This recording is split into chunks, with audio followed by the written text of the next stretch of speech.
दोस्तों, हर रोज़ का काम आसान कर देने वाली आज मैं 10 टिप्स आप सबके साथ शेयर करने वाली हूँ, जो कि नई गृहिणी है ना, उनके लिए बहुत ही फ़ायदेमंद होगी। तो आप वीडियो को स्किप ना करके पूरा देखते रहिए, ज़रूर आपका काम आएगा। हेलो दोस्तों, वेलकम बैक मेरे चैनल पे हर दिन की तरह आप सबका स्वागत है। चलिए वीडियो को शुरू किया जाए। पहले टिप होगी इस डिटर्जेंट की पैकेट को लेकर। अभी अभी जैसे कि आपने देखा, मैंने पैकेट को कट किया है। अगर आपके पास कंटेनर ना हो, क्योंकि बच्चे जब बाहर रहते हैं ना, तो इतना सारा ढेर सारा तो कंटेनर लेके नहीं घूमते हैं। तो इस तरह से हम ना पैकेट को ही कंटेनर बना सकते हैं।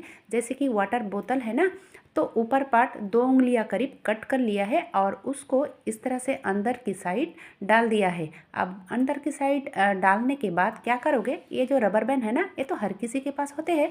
तो रबर बैंड से इस तरह से अटैच कर लोगे, यानी कि सेट कर लोगे टाइट करके। तो देखोगे इस पैकेट को ही हम कंटेनर बना सकते हैं बहुत ही आसान तरीक़ा से।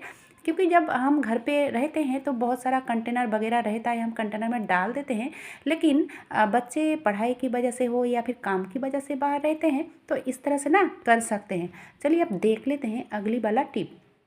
तो यहाँ पे मैंने लिया है मूंगफली। तो मूंगफली के जो छिलके होते हैं, इसको आसान तरीके से छुड़ाने के लिए ये टिप ज़रूर आजमा कर देखोगे, बहुत ही फ़ायदेमंद है। हम जब इस तरह से फ्राई करते हैं ना, तो कुछ सेकंड फ्राई करने के बाद अगर उंगलियां से इस तरह से पानी छिड़काओगे 1 या 2 बार, तो देखोगे इतना अच्छा से ये फ्राई होगा, यानी कि गर्म हो जाएगा। उसके बाद जब हम इसका छिलका को छुड़ाएंगे, तो ये ज़रा सा भी छिलका नहीं रहेगा, इतना अच्छा से ये छूट जाता है। ये प्रोसेस अगर करोगे, 2 बार करने से ही चलेगा। 2 बार पानी छिड़काओगे ना, तो बहुत अच्छा से और बहुत जल्दी काम हो बन जाता है। तो आप जब इस तरह से मूंगफली का छिलका छुड़ाना चाहते हो ना, तो इस तरह से ज़रूर कीजिएगा, बहुत ही आसान है। और उसके बाद क्या करनी है कि इस तरह से झाड़ लोगे, ज़रूरी झाड़नी है।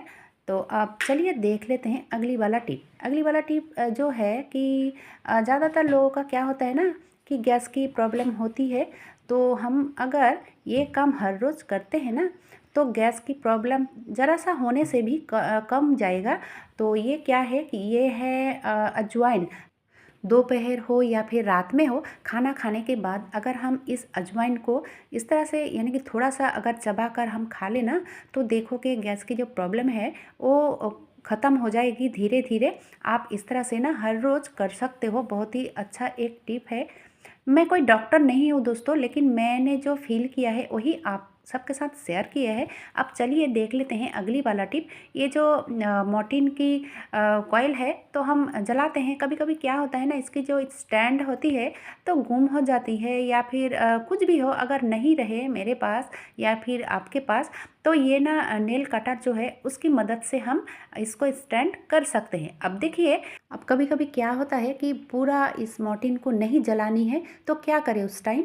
ये देखिए, ये जो कॉइन है 1 रुपया की, तो जितना दूर तक हमें जलानी है, वहाँ पे इस तरह से अगर इस कॉइन को रख दोगे ना, तो देखोगे ये अपने आप ही बुझ जाएगा।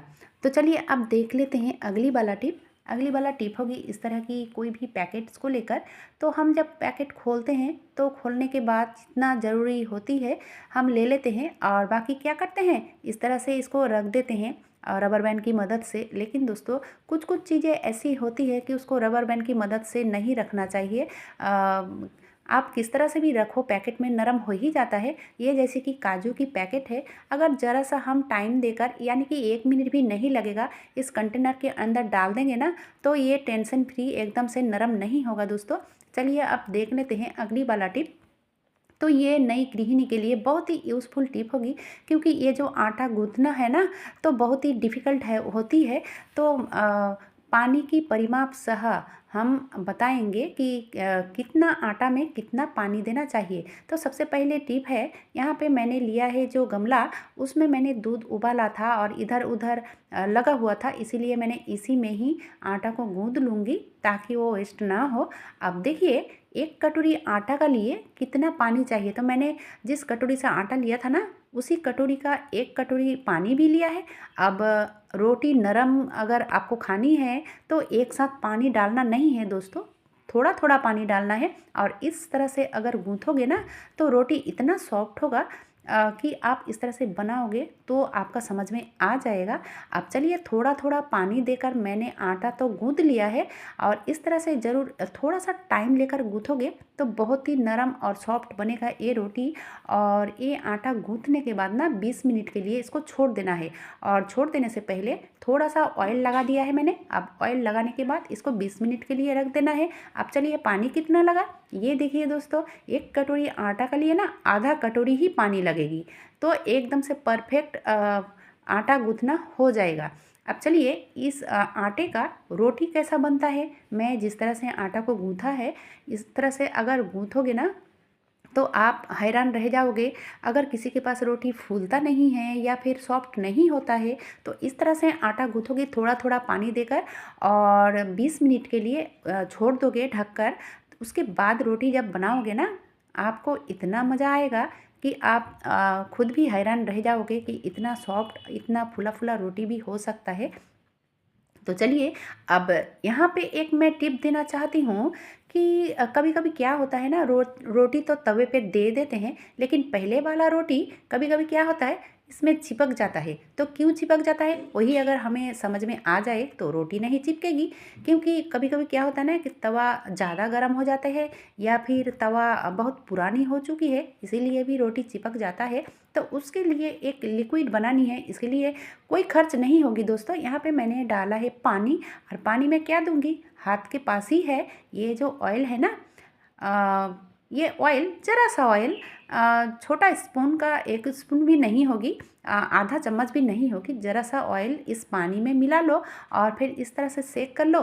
करने के बाद अगर बोतल आपकी स्प्रे बोतल हो तो ज़्यादा अच्छा रहेगा, यानी कि काम करने में अच्छा रहेगा। इस तरह से ना पहले रोटी देने से इसको अगर दे दोगे ना तो देखोगे इतना अच्छा रोटी बनेगा, लगेगा कि तवा आपका नया है। तो इस तरह से स्प्रे करने के बाद आप कपड़े से पोंछ लोगे, उसके बाद देखोगे कभी भी रोटी नहीं चिपकेगी इस तवे में, बहुत ही अच्छा बन के तैयार होगा।